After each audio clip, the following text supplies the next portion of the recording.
साथियों, स्वागत है आपका एक बार फिर से गवर्नमेंट गुरु 2.0 यूट्यूब क्लासेस में।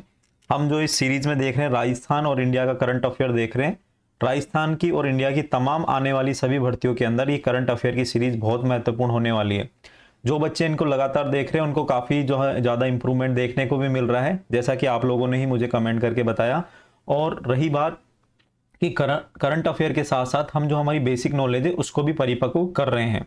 तो इस तरह से हम करंट अफेयर पढ़ रहे हैं जिस तरह से जो आरएस में या फिर अन्य कोई जो बड़े एग्जाम्स में पूछा जाता है, तो छोटे एग्जाम कांस्टेबल हुआ या अन्य कोई एग्जाम जो जिसमें करंट अफेयर पूछा जाने वाला है, तो वहां से जो है हमारा एग्जाम निकल जाएगा, हमारे क्वेश्चन मिल जाएंगे। मेन उद्देश्य हमारे क्वेश्चन मिलने का है। ठीक है, मंथली वाइज हम करंट अफेयर पढ़ रहे हैं। मार्च वाला हमने पढ़ लिया, अभी अप्रैल का चल रहा है। अप्रैल की आज की क्लास हो जाएगी और एक नेक्स्ट क्लास हो जाएगी, और अप्रैल का जो करंट अफेयर है वो पूरा हो जाएगा दोस्तों। तो जो भी नहीं जुड़े हैं अभी, तो जुड़ जाइए और चैनल को सब्सक्राइब कर लीजिए। जैसे ही नोटिफिकेशन आ जाएगा, जैसे ही मैं वीडियो डालूंगा, तो आप जुड़ जाइए, चैनल को सब्सक्राइब कर लीजिए, वीडियो को लाइक कर दीजिए और भरोसा रखिए। सबसे बड़ी बात है भरोसा रखिए। आने वाले सभी एग्जाम्स में करंट अफेयर आपके लिए बहुत महत्वपूर्ण होने वाला है। पूरा करंट अफेयर कराऊंगा दोस्तों, आप लोगों ने बोला है तो पूरा ही कराऊंगा। मैं कह दिया तो कह दिया। ठीक है दोस्तों, अब देखो आगे चलो। आगे हम बात करेंगे राजस्थान करंट अफेयर में। आज बात करने वाले खेल और पुरस्कार वाली, है ना। तो खेल और पुरस्कार की जो बात करने वाले हैं, तो ये देखिए, तो अप्रैल का करंट अफेयर है। इसके अंदर जो खेल की हम बात करें तो भारत के डी गुकेश, है ना, डी गुकेश FIDE कैंडिडेट शतरंज टूर्नामेंट इन्होंने जीता है। 17 वर्षीय दोमा राजू गुकेश, डी गुकेश मतलब दोमा राजू गुकेश ने 22 अप्रैल 2024 को कनाडा के टोरंटो में ये जो है टूर्नामेंट आयोजित हुआ था, और ये खिताब जीतने वाले दुनिया के सबसे कम उम्र के खिलाड़ी बन गए हैं। 17 वर्ष की आयु में इन्होंने ये खिताब जीता है। आपको पता है भारत के हैं ये, और ये 5 बार के विश्व चैंपियंस विश्वनाथन आनंद के बाद जो है कैंडिडेट टूर्नामेंट जीतने वाले दूसरे भारतीय भी हैं। पहला कैंडिडेट टूर्नामेंट जीता था विश्व आनंद ने, है ना, विश्वनाथन आनंद ने। ठीक है, और अब ये जीता है डी गुकेश ने। तो इंपॉर्टेंट है अपने आप में, बहुत ज्यादा हर एग्जाम में, अच्छे एग्जाम में पूछा जाएगा, ये आप इसको स्टार मार्क लगा सकते हैं। गुकेश का शतरंज विश्व चैंपियनशिप खिताब के लिए चीन के डिंग लीरेन से मुकाबला होगा। अब इसमें क्या होता है कि ये जो कैंडिडेट्स शतरंज टूर्नामेंट है, इसको जो जीतेगा उसके बाद जो है इनका मुकाबला जो विश्व चैंपियनशिप है, अभी कौन है चैंपियन, कौन है, चीन के डिंग लीरेन, उनसे ये मुकाबला करेंगे। ठीक है, अब उनमें से जो इन दोनों में से जो जीतेगा वो शतरंज का विश्व चैंपियनशिप का खिताब जीतेगा। 40 साल पुराना इन्होंने रिकॉर्ड तोड़ा है। इनकी उम्र 17 साल है, और ये जो कैंडिडेट चेस टूर्नामेंट जीतने वाले सबसे युवा खिलाड़ी हैं। ठीक है, कैंडिडेट टूर्नामेंट की हम बात करें तो क्या होता है, ये टूर्नामेंट विश्व चैंपियनशिप से पहले खेला जाता है। इस टूर्नामेंट का जो विजेता होता है, विश्व चैंपियनशिप मैच के पिछले विजेता से मैच खेलता है। मतलब चीन के डिंग लीरेन जो है पिछले विश्व चैंपियनशिप विजेता है। यह टूर्नामेंट विश्व चैंपियनशिप मैच के लिए खिलाड़ियों का क्या करता है, चयन करता है। एक तरह से सेमीफाइनल हो गया, फाइनल होना है सीधा विश्व चैंपियनशिप के लिए, आप ये मान सकते हैं। तो ध्यान रखना, डी गुकेश जो है अब चीन के लीरेन से क्या खेलेंगे, मैच खेलेंगे शतरंज का। यह 8 खिलाड़ियों वाला डबल रॉबिन टूर्नामेंट होता है। FIDE विश्व कप के शीर्ष 3 खिलाड़ी सीधे कैंडिडेट्स टूर्नामेंट के लिए जो है अर्हता प्राप्त करते हैं। ध्यान रखना, ये कैंडिडेट्स टूर्नामेंट किस खेल से संबंधित है, तो आपके शतरंज से संबंधित है। डी गुकेश शतरंज से संबंधित है, विश्व चैंपियनशिप ये अब खेलने वाले हैं। हो सकता है भारत की, अगर बहुत अच्छा इन्होंने खेला तो भारत के लिए अपने आप में गर्व करने वाली बात होगी कि इन्होंने जो है शतरंज में जो है शतरंज के अंदर विश्व चैंपियनशिप जीत लिया। अभी वर्ल्ड कप जीता है, T20 वर्ल्ड कप जीता है, इस तरह से ये चैंपियनशिप भी जीत सकते हैं। ठीक है, तो हमारी बहुत बहुत शुभकामनाएं इनको, डी गुकेश को, और हर भारतीय के लिए गर्व का पल होगा वो। तीरंदाजी विश्व कप 2024 की हम बात करें तो इसके स्टेज 1 का आयोजन 23 से 28 अप्रैल 2024 को संघाई चीन में करवाया गया। तीरंदाजी विश्व कप 2024। ठीक है, भारत ने इसमें 8 पदक जीते हैं, जिसमें से 5 स्वर्ण, 2 रजत और 1 कांस्य, 5 गोल्ड, 2 सिल्वर और 1 ब्रॉन्ज मेडल जीता है। कि इस तरह से 8 पदक जीते हैं। तरुणदीप राय और प्रवीण जाधव और धीरज बॉम्बे देवरा की भारतीय पुरुष रिकवर टीम ने स्वर्ण पदक जीता है। ठीक है, और हम आगे बात करें, यह 14 वर्षों में पुरुषों की रिकवर टीम तीरंदाजी में पहला विश्व कप का स्वर्ण पदक था। दीपिका कुमारी ने महिलाओं की व्यक्तिगत प्रतिस्पर्धा में क्या जीता है, रजत पदक जीता है। ठीक है, दीपिका का ये लगातार दूसरा पदक है। इससे पहले उन्होंने फरवरी 2024 में एशिया कप में व्यक्तिगत स्वर्ण पदक भी जीता था। अंकित भगत और धीरज ने मिश्र टीम रिकवर में कांस्य पदक जीता है। ठीक है, तो ये ध्यान रखना आपको कि 5 तो इसमें जो है स्वर्ण आए हैं, 2 क्या आए हैं आपके सिल्वर और 1 है ब्रॉन्ज विश्व तीरंदाजी कप के अंदर। ठीक है, धीरज बॉम्बे देवरा ने पेरिस 2024 के लिए, पेरिस में जो ओलंपिक होने वाले हैं 2024 जो आपकी जुलाई से स्टार्ट होने वाले हैं। ठीक है, शायद 20 या 22 जुलाई से स्टार्ट होने वाले हैं। किसी को पता हो तो कमेंट में मुझे बताना कि कितने तारीख से एग्जैक्ट डेट है। ठीक है, तो धीरज बॉम देवरा ने पेरिस 2024 के लिए भारत का एकमात्र तीरंदाजी कोटा हासिल किया है। तो ये आपको विश्व कप जो आपके ओलंपिक है उसके अंदर भी देखने को मिलेंगे। ठीक है, तीरंदाजी विश्व कप की हम बात करें तो ये 4 चरणों में होता है। एक कैलेंडर वर्ष में 4 अलग देशों में आयोजित किया जाता है। 4 चरणों के बाद अंतिम चरण में विश्व कप का फाइनल आयोजित किया जाता है। 2024 में विश्व कप 2023-24 में जो शुरू होकर 20 अक्टूबर तक चलेगा। ये मतलब तीरंदाजी का जो विश्व कप है ये 4 चरणों में आयोजित होता है। ठीक है, तो अभी 23 अप्रैल से शुरू हो गया और अब आगे जो है ये 20 अक्टूबर तक चलेगा। विश्व कप का चरण 1 संघाई में आयोजित हुआ था। दूसरा और तीसरा चरण ये चियोन दक्षिण कोरिया में और अंताल्या तुर्की में आयोजित हुआ था। तीरंदाजी विश्व कप का फाइनल जो है मैक्सिमो के अंदर खेला जाएगा। मैक्सिमो में ये जगह है तलाक्सकाला। कौन सी है, तलाक्सकाला। तो मैक्सिको ध्यान रख लेना, ऐसे हार्ड वर्ड रटने की जरूरत नहीं, इतना डिटेल में नहीं पूछा जाएगा करंट अफेयर के अंदर, ये हमेशा ध्यान रखना।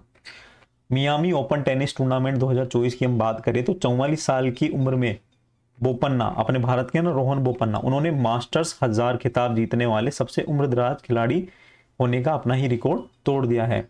उन्होंने फाइनल में इंडो ऑस्ट्रेलियन जोड़ी के ने इवान डोडिग और ऑस्ट्रिया के कोर्जिक को शिकस्त दी है।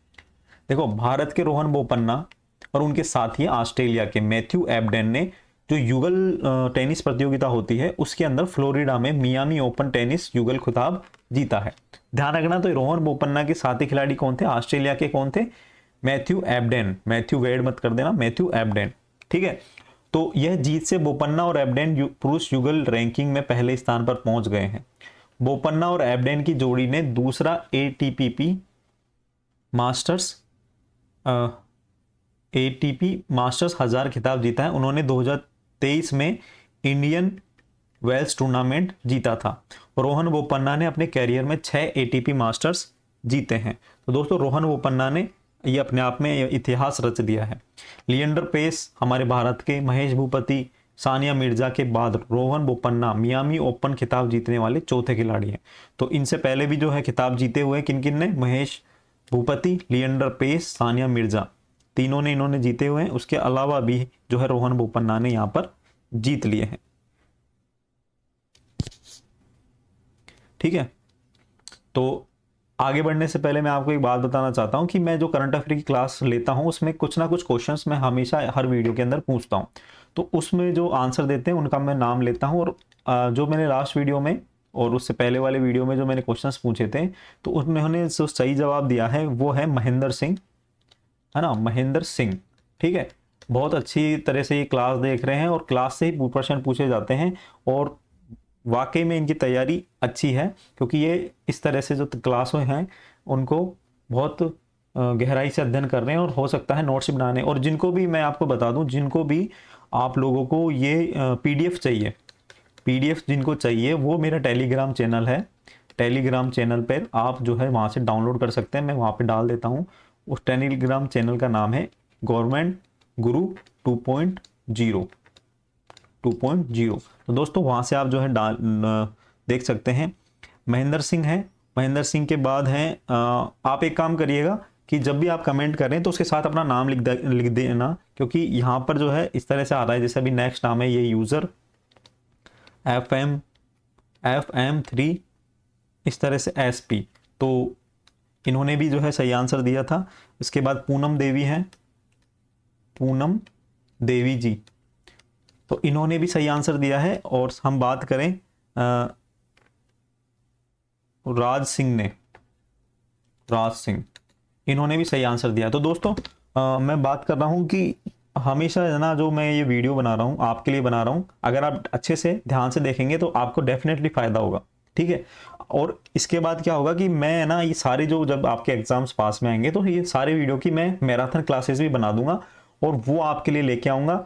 तो आपको कहीं और जाने की, भटकने की जरूरत नहीं है, कहीं और आपको भटकने की जरूरत नहीं है। इस बात को मैं आपको बता रहा हूँ क्योंकि करंट अफेयर आपको यूट्यूब पे बहुत सारा मिल जाएगा, लेकिन एक ऑथेंटिक और जहां पर हमारे क्वेश्चन आने वाले हैं वो हर जगह नहीं मिलता, आपको पता है, ठीक है। और अच्छी से अच्छी ये जो मैगजीन है उससे मैं करा रहा हूँ। तो साथ साथ में देखो, मेरी तैयारी तो हो रही है, आपकी भी हो ही रही है। तो मेरा उद्देश्य यही है कि मैं पढ़ रहा हूँ तो मैं आपको भी थोड़ा सा बता सकता हूँ, ठीक है दोस्तों। चलो आगे चलते हैं। तो इन सबको बहुत बहुत बधाई। आज भी मैं कोई क्वेश्चन पूछूंगा तो आपको बताना है मुझे, ठीक है। तो आगे चलते हैं। अभी हमने ये देख लिया है कि Miami open tennis tournament, Rohan Bopanna जो कि चौथे भारतीय बने हैं मियामी ओपन जो ओपन खिताब जीतने वाले, ठीक है।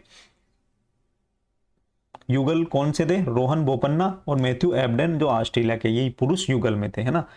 और भारत के नहीं थे इसलिए इंपॉर्टेंट नहीं है। पुरुष एकल में आप देख सकते हो जन्निक सिनर, सिनर है इटली के। और महिला एकल में डेनियल कोलियंस है यूएसए की। तो हमें तो इंपॉर्टेंट भारत के हिसाब से ये पुरुष युगल वाला ध्यान रखना है, बाकी आप एक बार देख सकते हैं इसको, ठीक है। बीएमडब्ल्यू टेनिस ओपन 2024, तो भारत के यूकी भांबरी और फ्रांस के ओलिवेट्टी की जोड़ी ने जर्मनी के एंड्रियास मिज और जॉन लेनार्ड स्ट्रफ को फाइनल में 7-6 से हराकर खिताब जीता है। तो अपने आप में इंपॉर्टेंट है, भारत का यूकी भांबरी और फ्रांस के ओलिवेट्टी की जोड़ी, मतलब ये भी युगल में जीता है। बीएमडब्ल्यू टेनिस ओपन टूर्नामेंट भी युगल में जीता है। तो भारतीय और फ्रांसीसी जोड़ी का ये पहला खिताब होगा। यूकी भांबरी का एटीपी टूर पर ये दूसरा खिताब है। अब देखो, यूकी भांबरी का नाम आपने बहुत कम सुना होगा, ठीक है। तो अब एग्जाम में क्वेश्चन कैसे आता है कि यूकी भांबरी, है ना, यूकी भांबरी का संबंध है किस खेल से है। अब हम कंफ्यूज होते हैं, फुटबॉल लगाएं कि हॉकी लगाएं, क्या लगाएं।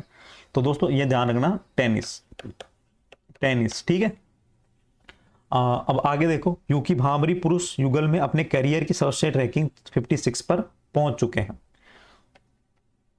आगे देखो, आगे हमारे लिए इंपॉर्टेंट है, विद्यारानी देवी IWF विश्व कप में कांस्य पदक जीता है। विद्यारानी देवी ने, इसका आयोजन थाईलैंड के फुकेट में किया गया था।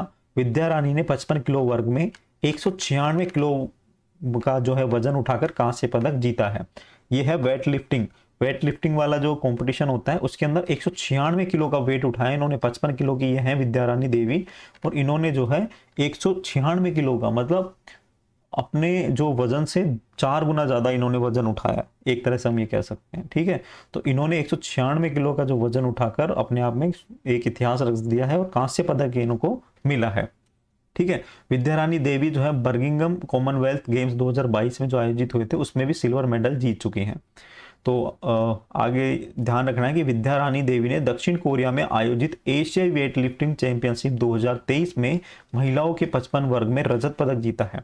तो मतलब इन्होंने कॉमनवेल्थ गेम्स 2022 और वेट लिफ्टिंग एशियाई जो चैंपियनशिप 2023 में, उसमें दोनों में इन्होंने सिल्वर जीता है। आगे देखो, एशियाई कुश्ती चैंपियनशिप 2024, इसका जो आयोजन है 11 से 16 अप्रैल 2024 को हुआ था किर्गिस्तान के अंदर। ये किर्गिस्तान की राजधानी है बिश्केक, यहाँ पर जो है इनका आयोजन हुआ था कुश्ती चैंपियनशिप का। भारत ने इसमें 4 सिल्वर मेडल और 5 जो है ब्रॉन्ज मेडल जीते हैं। इस तरह से कुल 9 पदक इन्होंने जीते हैं। इस प्रतियोगिता में 30 पहलवानों ने हिस्सा लिया है, जिसमें 10 फ्री स्टाइल और 10 ग्रीको रोमन और 10 महिला पहलवान शामिल किए गए थे। तो आपको ध्यान रखना है, 9 पदक जीते हैं। एशियाई कुश्ती चैंपियन का आयोजन कहाँ हुआ था? किर्गिस्तान की बिश्केक में, ठीक है। 51वां राष्ट्रीय कैरम चैंपियनशिप, ये 6 से 14 अप्रैल 2024 को ग्वालियर में मध्य प्रदेश में आयोजित हुआ। और इस चैंपियनशिप में महिला वर्ग के फाइनल में रश्मि कुमारी, इंपॉर्टेंट है दोस्तों, रश्मि कुमारी का संबंध कैरम बोर्ड से है।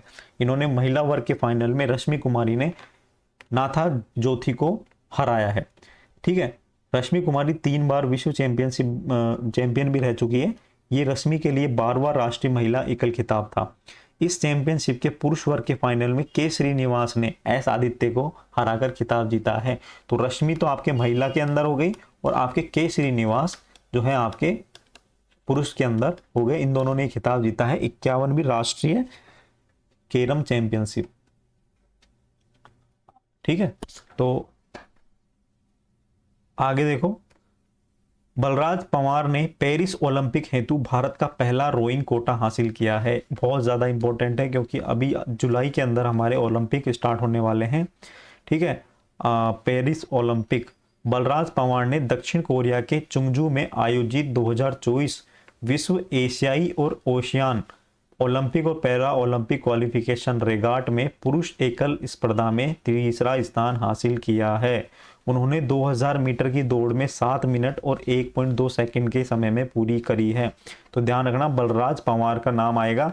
दक्षिण कोरिया के जुंगजू में जो आयोजित हुआ था 2024 के अंदर विश्व एशियाई ओशियान ओलंपिक और पैरा ओलंपिक क्वालिफिकेशन के अंदर जो है तीसरा स्थान हासिल किया है। इस कारण बलराज पंवार ने पेरिस ओलंपिक हेतु भारत का पहला रोइंग कोटा प्राप्त कर लिया है। आगे देखो, खेल मंत्रालय ने धाविका ज्योति याराजी। देखो, जो नए हैं उनको मैं बता दूं, जो पुराने उनको तो समझ में आ रहा है कि मैं किस तरह से पढ़ा रहा हूं। जो नए हैं उनको मैं बता देता हूं कि मैं जो इंपॉर्टेंट जो इसके अंदर हैं वो इसमें पढ़ाने की कोशिश कर रहा हूं। ठीक है, तो ये ध्यान रखना। और बाकी इसकी पूरी पीडीएफ आपको मिल जाएगी, पूरी पीडीएफ मिलेगी। और आप जो है गवर्नमेंट गुरु 2.0 जो मेरा टेलीग्राम चैनल है वहां पर मैं डाल देता हूँ, वहां से आप डाउनलोड कर सकते हो। मार्च वाली मैंने डाल दी, अप्रैल की भी मैंने डाल दी है, और वहां से पढ़ सकते हो आप पूरा। ठीक है, तो यहाँ पर मैं केवल इंपॉर्टेंट आपको पढ़ा रहा हूँ। खेल मंत्रालय ने धाविका ज्योति रानी को मिशन ओलंपिक के तहत इटली में ट्रेनिंग की मंजूरी दी है। एशियाई खेल की रजत पदक विजेता धाविका ज्योति याराजी पेरिस ओलंपिक की तैयारी करने के लिए स्पेन के टेन रीफे में प्रशिक्षण लेंगी। ठीक है दोस्तों, तो ये जो प्रशिक्षण है केंद्रीय खेल मंत्रालय मिशन ओलंपिक सेल के तहत जो है उन्हें प्रशिक्षण के लिए वित्तीय सहायता मुहैया कराएगा। हांगझाओ में आयोजित एशियन गेम 2022 में ज्योति रानी ने क्या किया था, ज्योति याराजी ने एक सिल्वर मेडल जीता था। ठीक है, तो ध्यान रखना, ज्योति याराजी को जो है ओलंपिक के तहत इटली में ट्रेनिंग दी जा रही है।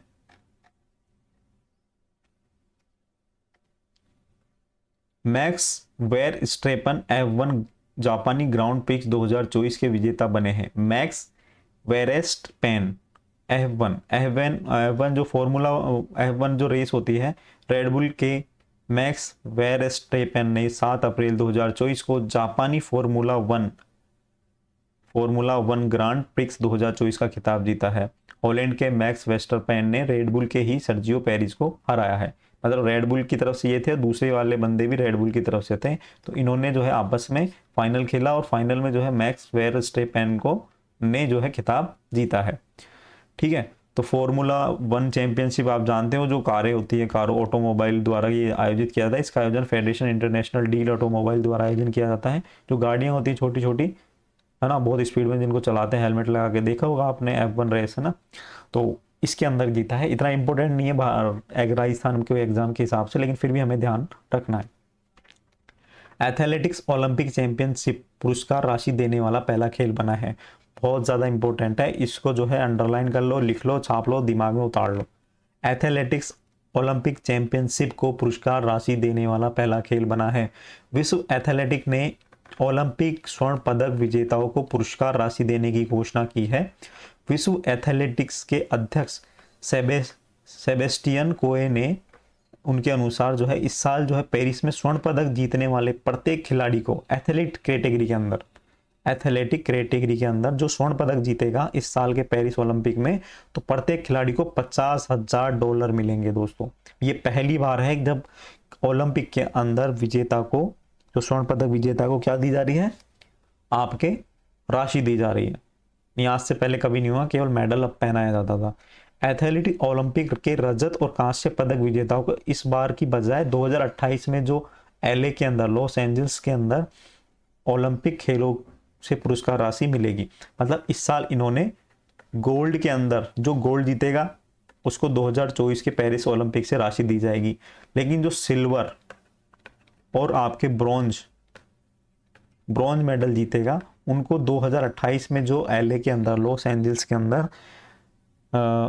ओलंपिक होगा, वहां से जो है इसकी शुरुआत की जाएगी।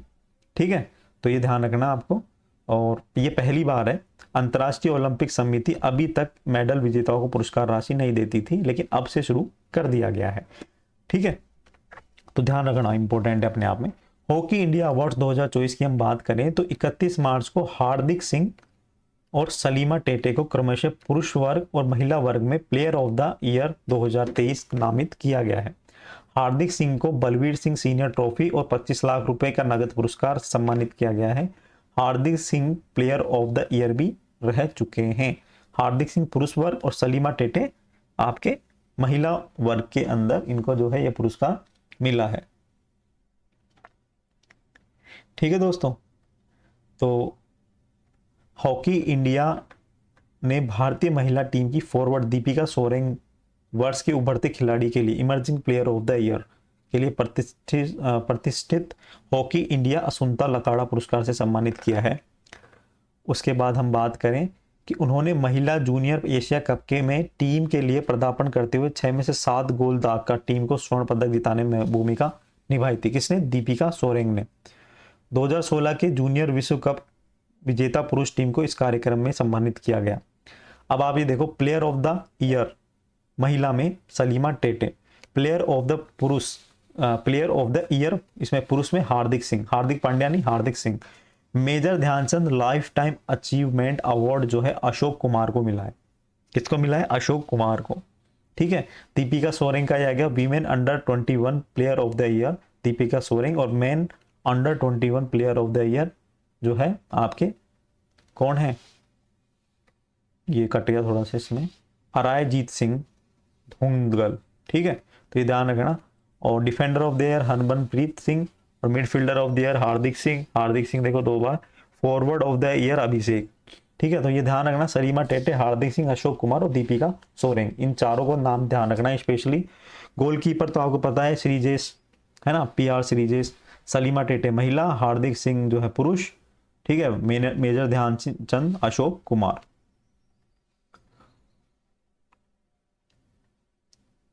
आगे देखो, हरेंद्र सिंह की हम बात करें। हरेंद्र सिंह कौन है?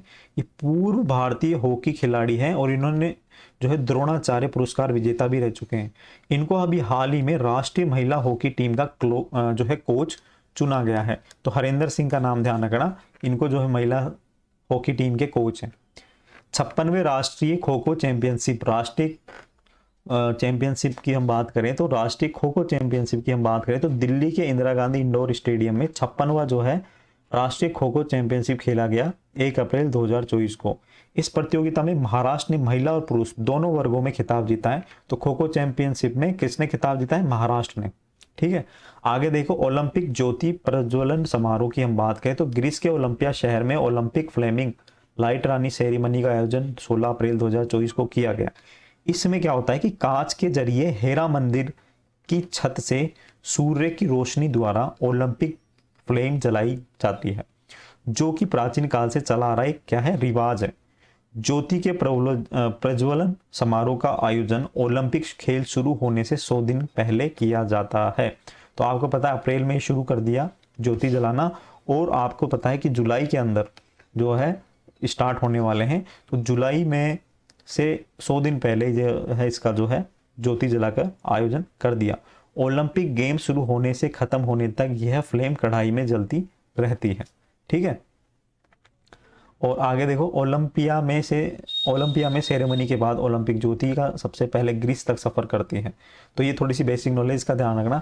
अब हम बात करते हैं पुरस्कार और सम्मान की। खेल वाला हमारा अप्रैल का कंप्लीट हो गया है। पुरस्कार की हम बात करते हैं दोस्तों, पुरस्कार की हम बात करते हैं। और उस आगे बढ़ने से पहले मैं आपसे एक सवाल पूछना चाहता हूं कि पेरिस ओलंपिक कौन सा है? 2024। अब मुझे ये बताना कि ओलंपिक 2020 जो इससे पिछड़े वाला और ओलंपिक 2028 का आयोजन कहाँ किया जाएगा?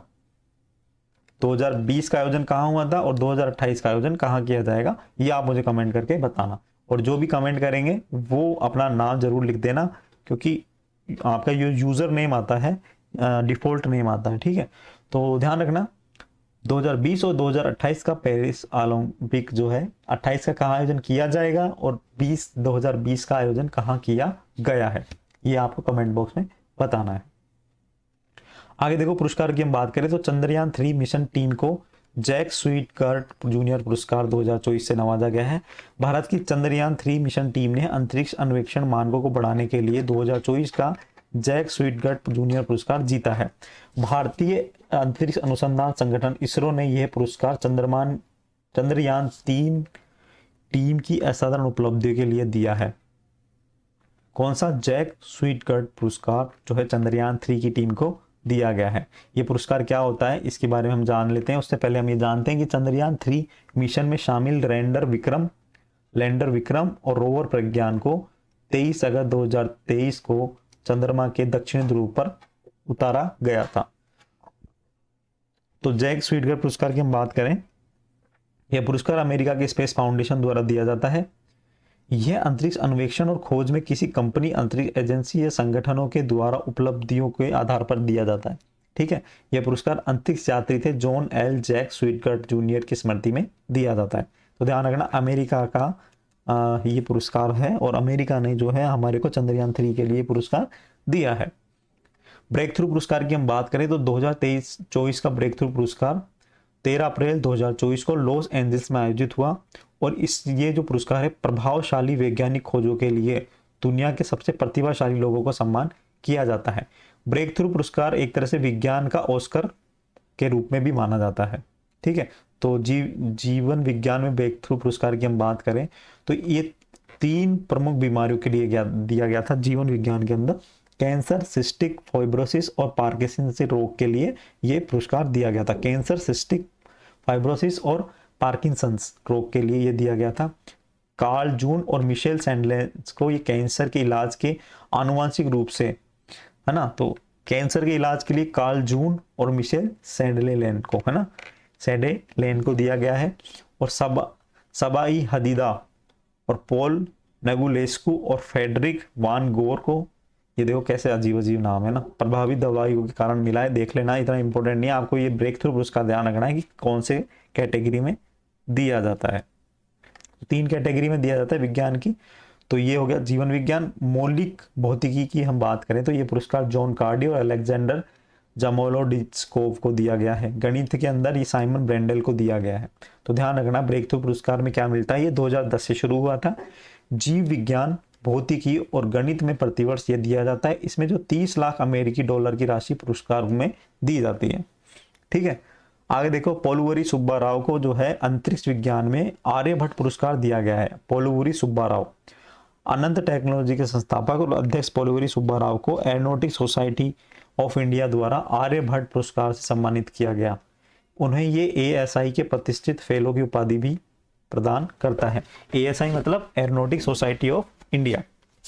ठीक है, अनंत टेक्नोलॉजी लिमिटेड की हम बात करें तो एक भारतीय एरोस्पेस निर्माता कंपनी है। ये कंपनी लॉन्च वाहनों, उपग्रह, अंतरिक्ष यान, पेलोड, ग्राउंड सिस्टम के लिए इलेक्ट्रॉनिक्स और मैकेनिकल सबसिस्टम बनाती है। इसकी स्थापना 1992 में हुई थी। हैदराबाद के अंदर इसका मुख्यालय है। इसके जो उत्कृष्टता केंद्र है हैदराबाद है, बेंगलुरु और तिरुवनंतपुरम है। ध्यान रखना, तो हमें ये ध्यान रखना है, पोलुवरी सुब्बा राव को क्या मिला है, आर्यभट्ट पुरस्कार। कीस मानवतावादी पुरस्कार 2021 जो है रतन टाटा को मिला है। बहुत इंपॉर्टेंट है अपने आप में। कीस मानवतावादी पुरस्कार 2021 रतन टाटा को दिया गया है। तो कोविड-19 के अंदर जो रतन टाटा ने जो अपनी महत्वपूर्ण भूमिका निभाई थी, इसलिए ये पुरस्कार दिया गया है। ठीक है, और किसने प्रदान किया है, Kalinga institute of social sciences के जो अच्युत सामंत जी हैं संस्थापक, उन्होंने ये पुरस्कार दिया है रतन टाटा साहब को। ठीक है, रतन टाटा साहब को ने, ये आपको बताने की जरूरत नहीं है। आगे देखो, रेजवाना चौधरी को पद्मश्री से सम्मानित किया गया है। प्रसिद्ध बांग्लादेशी गायिका रेजवाना चौधरी, बांग्लादेशी गायिका रेजवाना चौधरी को जो है बान्या को, रेजवाना चौधरी बान्या, इसका पूरा नाम क्या है, प्रसिद्ध बांग्लादेशी गायिका रेजवाना चौधरी बान्या को प्रतिष्ठित पद्मश्री पुरस्कार से सम्मानित किया गया है। राष्ट्रपति भवन में आयोजित नागरिक अलंकरण समारोह में द्रौपदी मुर्मू ने 2024 के लिए जो है ये पुरस्कार दिया है। ठीक है दोस्तों, 2024 के लिए पुरस्कार दिया है। और इसमें वह रविंद्र संगीत की अध्यापिका है, बांग्लादेश के रविंद्र चौधरी, क्या नाम है इनका, रेजवाना चौधरी बान्या, पद्मश्री पुरस्कार, बांग्लादेश की गायिका है। यह वह ढाका में एक प्रतिष्ठित संगीत विश्वविद्यालय शुरेर धारा चलाती है। इंपॉर्टेंट है, शुरेर धारा का संबंध है रेजवाना चौधरी बान्या से। ठीक है, इनको पद्मश्री दिया गया है अभी हाल ही के अंदर। आगे देखो इंपॉर्टेंट, डॉक्टर गगनदीप कांग को वैश्विक स्वास्थ्य में प्रतिष्ठित जॉन डर्क पुरस्कार से सम्मानित किया गया है। यह पुरस्कार पाने वाली पहली भारतीय महिला है डॉक्टर कॉन्ग, गगनदीप कॉन्ग। ठीक है, तो ये बच्चों के स्वास्थ्य के क्षेत्र में उल्लेखनीय योगदान दिया है। वह रॉयल सोसाइटी की फेलो चुनी जाने वाली पहली भारतीय महिला भी हैं। जॉन डर्क पुरस्कार की हम बात करें, सर्वाधिक मान्यता प्राप्त वैश्विक स्वास्थ्य पुरस्कार है। कनाडा का गर्डनर फाउंडेशन वैश्विक स्वास्थ्य में जॉन डर्कर पुरस्कार प्रदान करता है। भारत के लोकेश मुनि को गोल्ड वॉलंटियर सर्विस पुरस्कार दिया गया है। भारत के लोकेश मुनि को गोल्ड वॉलंटियर सर्विस पुरस्कार दिया गया है। अमेरिकी राष्ट्रपति के गोल्ड वॉलंटियर सर्विस पुरस्कार भारत के जैन आध्यात्मिक गुरु लोकेश मुनि को प्रदान किया गया है। यह पुरस्कार उन्हें जन कल्याण और मानवता में उनके योगदान के लिए दिया गया है। तो लोकेश मुनि को गोल्ड वॉलंटियर सर्विस पुरस्कार दिया गया है। अमेरिका के राष्ट्रपति के गोल्ड वॉलंटियर सर्विस पुरस्कार भारत के जैन आध्यात्मिक गुरु लोकेश मुनि को यह प्रदान किया गया है। इंपॉर्टेंट है, ध्यान रखना कि क्योंकि अमेरिका और द्वारा जब विश्व के सबसे बलशाली हम कह सकते हैं एक तरह से, अमेरिका द्वारा जब कोई पुरस्कार भारत को दिया जाता है तो वो अपने आप में इम्पोर्टेंट हो जाता है। तो ये पुरस्कार जो है भारत में अहिंसा, विश्व भारती और विश्व शांति केंद्र के संस्थापक लोकेश मुनि को दिया गया है। ममताजी सागर अंतर्राष्ट्रीय पुरस्कार की हम बात करें, ममताजी सागर अंतर्राष्ट्रीय साहित्य पुरस्कार की हम बात करें तो विश्व लेखक संगठन के 6 अप्रैल 2024 को कन्नड़ कवि, नाटककार और शिक्षाविद ममताजी सागर को साहित्य में उनके योगदान के लिए विश्व साहित्य पुरस्कार दिया गया है। ममताजी सागर काड़ा नवी लीना हेज्जे ममताजी सागर को काड़ा नवीन लीला हेज्जे पुरस्कार से सम्मानित किया गया है। और नादिया निरीना तेवा जैसे संकलनों के साथ लिंग, राजनीति और मानवाधिकार उल्लंघन से संबंधित मुद्दों पर यह किताब लिखती है, इसलिए ये पुरस्कार इनको दिया गया है ममताजी सागर को। आगे देखो, लता दीनानाथ मंगेशकर अवार्ड की हम बात करें तो ये पुरस्कार घोषणा 16 अप्रैल 2024 को मुंबई में मास्टर दीनानाथ मंगेशकर की स्मृति प्रतिष्ठान पब्लिक चैरिटेबल ट्रस्ट और मंगेशकर परिष्कार द्वारा की गई है। हिंदी सिनेमा के प्रसिद्ध अभिनेता अमिताभ बच्चन को तीसरा लता दीनानाथ मंगेशकर पुरस्कार मिला है। ठीक है, तो ध्यान रखना कि तीसरा था ये जो पुरस्कार लता दीनानाथ मंगेशकर पुरस्कार। और इससे पहले जो है, इससे पहले 2022 और 2023 का जो ये अवार्ड है, 2022 का तो प्रधानमंत्री नरेंद्र मोदी जी को और 2023 का जो है आशा भोसले गायिका जो है उनको दिया गया था। तो 2024 का किसको मिला है? अमिताभ बच्चन को। ठीक है दोस्तों, ये पुरस्कार अमिताभ बच्चन को राष्ट्र और अपने लोगों के समाज के प्रति उल्लेखनीय समर्पण के लिए दिया गया है।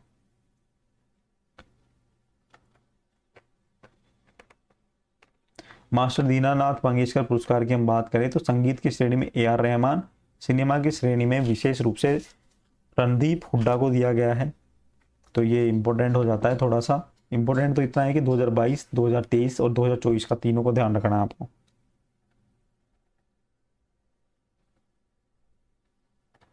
आगे देखो, भारत और दक्षिण एशिया में सर्वश्रेष्ठ एयरपोर्ट स्टाफ 2024 यह जो है हैदराबाद का GMR इंटरनेशनल एयरपोर्ट लिमिटेड को दिया गया है। स्ट्राइक ट्रैक्स द्वारा भारत और दक्षिण एशिया में सर्वश्रेष्ठ एयरपोर्ट स्टाफ कौन सा है?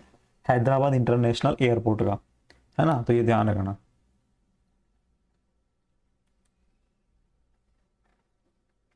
आगे देखो, पर्यावरणविद आलोक शुक्ला को ग्रीन नोबेल पुरस्कार दिया गया है। छत्तीसगढ़ के पर्यावरणविद आलोक शुक्ला को गोल्ड मैन एनवायरमेंटल पुरस्कार 2024 से सम्मानित किया गया है। हसदेव बचाओ संघर्ष समिति के संयोजक आलोक शुक्ला, आपको पता है कि छत्तीसगढ़ में जो है हसदेव के जंगलों का काफी नाम हुआ था और इनको जो काटा जा रहा था, तो इनके जो बचाओ संघर्ष समिति के जो संयोजक थे वो थे आलोक शुक्ला। उनको ये जो है पर्यावरणविद आलोक शुक्ला को ग्रीन नोबेल पुरस्कार दिया गया है 2024 का। और ये पुरस्कार जो है सैन फ्रांसिस्को में 2024 के अंदर 29 अप्रैल को प्रदान किया गया है। इस वर्ष ये अवार्ड भारत के आलोक शुक्ला को सहित दुनिया के 7 लोगों को प्रदान किया गया है। आप देखो कितना इंपॉर्टेंट अवार्ड है कि पूरे दुनिया में केवल 7 लोगों को ये अवार्ड मिलता है। आलोक शुक्ला को यह अवार्ड छत्तीसगढ़ में 4.45 लाख एकड़ में फैले जैव विविधता के समृद्ध जंगलों हसदेव जंगल को बचाने के लिए दिया गया था। हसदेव अरण्य को छत्तीसगढ़ के फेफड़े के रूप में भी जाना जाता है, तो अपने आप में बहुत इंपॉर्टेंट जंगल था हसदेव। ठीक है। ग्रीन नोबेल पुरस्कार के नाम से विख्यात यह पुरस्कार दुनिया के 6 महाद्वीप क्षेत्रों की जमीनी स्तर के पर्यावरण और नायकों को दिया जाता है। ठीक है, तो हमें ये ध्यान रखना है। आगे देखो, film all we imagine as light को कांस फिल्म फेस्टिवल 2024 के लिए चुना गया है। कांस फिल्म फेस्टिवल आपको ध्यान है हर साल जो होता है, इसके अंदर भारतीय फिल्म निर्माता पायल कपाड़िया की film all we imagine as light को कांस फिल्म फेस्टिवल 2024 के लिए चुना गया है। इसकी घोषणा 11 अप्रैल को हुई थी और ये फेस्टिवल का आयोजन किया गया है ना। कांस फिल्म फेस्टिवल जो है 14 मई से 25 मई तक 2024 तक चलेगा। कांस फिल्म फेस्टिवल 2024 में दिखाई जाने वाली सर्वश्रेष्ठ फिल्म पॉम डी और अवार्ड से सम्मानित किया जाएगा और इस अवार्ड को गोल्डन पॉम अवार्ड के नाम से भी जाना जाएगा। तो हमारे इंडिया से कौन सी फिल्म गई है? All we imagine as light. इसकी जो निर्माता है वो है पायल कपाड़िया। इंपॉर्टेंट इतना है, इसी को ध्यान रखना है ना। आगे देखो, ये पिछले 40 वर्षों के पश्चात कांस की इस सेक्शन में पहुंचने वाली पहली फिल्म होगी। इससे पहले वर्ष 1983 में मृणाल सेन की फिल्म थी खारिज। ठीक है, तो वो दिखाई गई थी। तो पायल कपाड़िया की ये डॉक्यूमेंट्री फिल्म है ए नाइट ऑफ नोइंग नथिंग के ने वर्ष 2021 में कांस फिल्म फेस्टिवल में ऑयल डी ऑल पुरस्कार जीता था। गोल्डन आई पुरस्कार मतलब है ना, ऑयल डी। ठीक है, तो गोल्डन आई पुरस्कार होता है। तो जो पायल कपाड़िया हैं इनकी 2 बार जा चुकी है। एक तो ये है 2021 में, कौन सी थी? ए नाइट ऑफ नोइंग नथिंग। ठीक है, और दूसरी क्या है जो अभी 2024 के लिए है, all we imagine as light. ठीक है, तो ये ध्यान रखना। इस तरह से जो हमारा करंट अफेयर है उसका जो है चैप्टर कंप्लीट हो गया है। अब एक नेक्स्ट क्लास होगी 8 नंबर की, और उसके अंदर जो है हमारे चर्चित स्थान और चर्चित व्यक्ति की हम बात करेंगे। उसके बाद अप्रैल का जो करंट अफेयर कंप्लीट हो जाएगा। जो भी नए हैं चैनल को सब्सक्राइब कर लें, वीडियो को लाइक कर दें, दोस्तों के साथ शेयर कर दें, और क्वेश्चंस जो मैंने पूछा है उसका आंसर जरूर कमेंट बॉक्स में लिखें अपने नाम के साथ। ठीक है, नेक्स्ट वीडियो में आप लोगों का नाम लूंगा जिनका भी सही आंसर होगा। ठीक है दोस्तों, तो मिलते हैं अभी के लिए इतना ही, नेक्स्ट वीडियो में देखेंगे। और साथ ही साथ मैं आपको बताना चाहता हूं कि अगर आपको कोई और सब्जेक्ट भी मुझसे पढ़ना है तो आप मुझे कमेंट बॉक्स में बता सकते हैं। इंडियन ज्योग्राफी जो है मैंने करा रखी है, और इंग्लिश ग्रामर भी मैंने करा रखी है, यूट्यूब की प्लेलिस्ट में आपको मिल जाएगी। और भी उसके अलावा भी और कुछ पढ़ना चाहते हैं, पॉलिटी की भी मैंने वहाँ पर करा रखी है।